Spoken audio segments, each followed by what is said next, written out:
Good morning. I thought I'd do a quick video as someone asked me about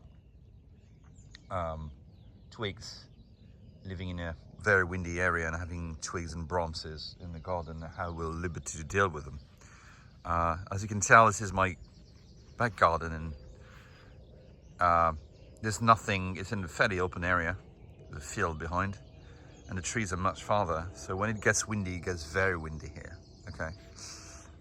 There's also plenty of trees everywhere, which means that, you know, when it gets windy, you do get plenty of twigs and branches, and they can be quite large as well. Clearly, I pick up the large ones if there are any, and you know, the smaller ones will be ran over or crushed, specifically the twigs by Luba too easily. It has. I was asked as well about dog poo. So you can see here, there's molehills, for example. They tend to pop up overnight or whenever. It's fairly annoying, to be polite. And some of them it will go over, as we can see here. You can see the tires marked. Some of them it won't. Some of them it will contour. It will go around. So those ones, I don't know,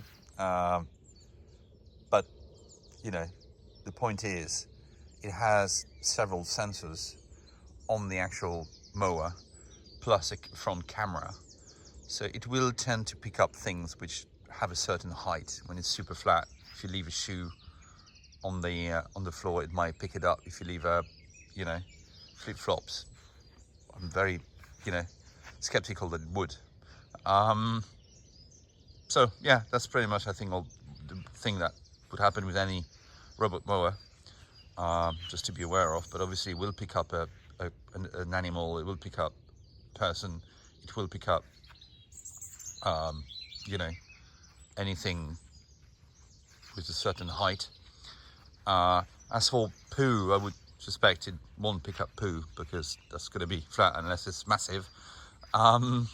You know, but I mean, you know, it's again, it will be the same for pretty much every robot here. Just, you know, unless they're super flat on the ground and they've got captors right at the bottom of them, which I doubt any has, but might be possible, I don't know. But certainly Luba 2 will not, and it will go around, you know, on top of or through or crush the poo, really. So that's the answer to the question I got. Just want to say as well, I did a new update which allows you something completely useless, which is to do print out on your lawn. So you could define letters, and it will either, it's too short here anyway to demo it, but it will go through around the letters, so the rest will be shorter and the letters will be longer grass. Effectively, it's a no-go zone around the letters you've defined.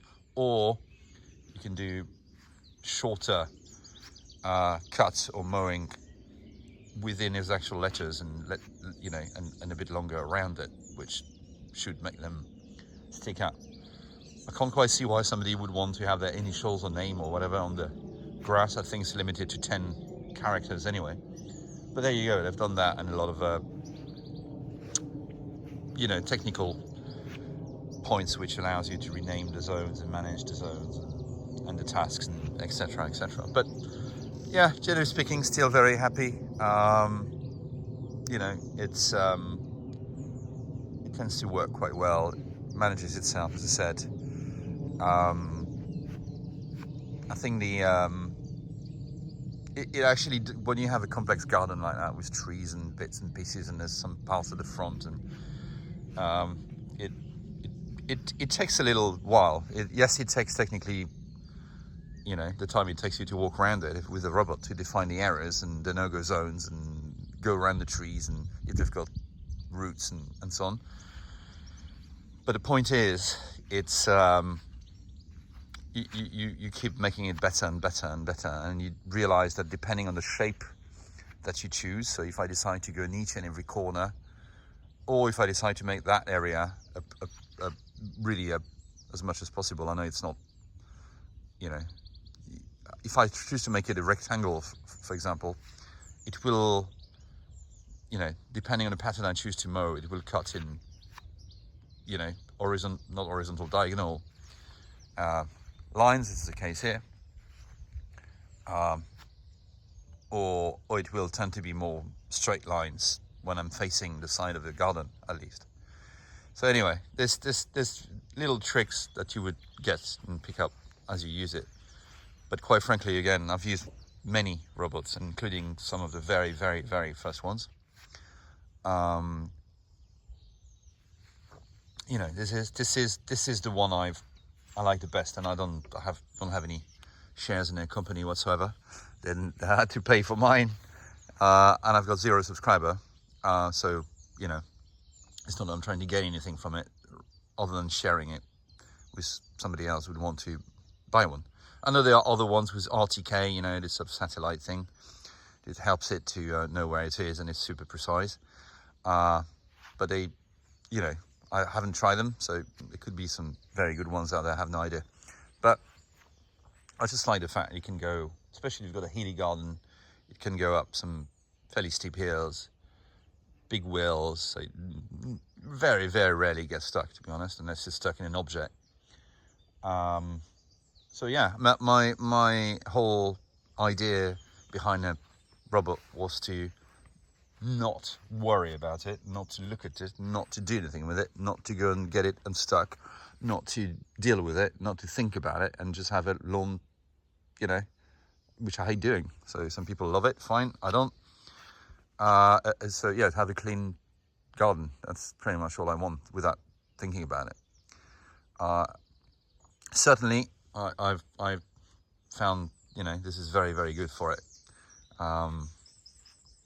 So just want to share this. And talking about subscribers, not that I want to build again, I don't do this to make money. It's just really to help those who have a garden or live in the countryside and want to use bits and pieces and try to share. But please don't hesitate to subscribe to it, and have ideas of things or that you would want to review. Maybe I can help, maybe somebody can help, and really the idea is to help one another rather than to make money with anything.